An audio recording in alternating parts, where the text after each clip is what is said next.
Hey, to download the Brave browser on the Windows PC, all you have to do is just to simply open your current browser like Microsoft Edge, Google Chrome, or for example, Opera.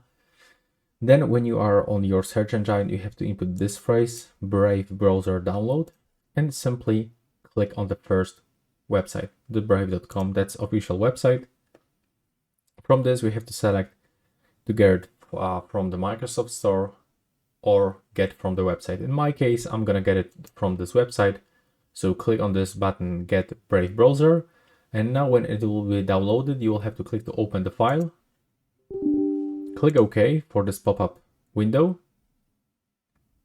Now just wait for the downloading process. There we go. Right now it is downloading. It will take around a few seconds. Now it is finished. And now we have to wait for the installation process. It looks like it's actually finished, so we can now close the Microsoft Edge. And as you can see right now, we've got the Brave browser on our PC.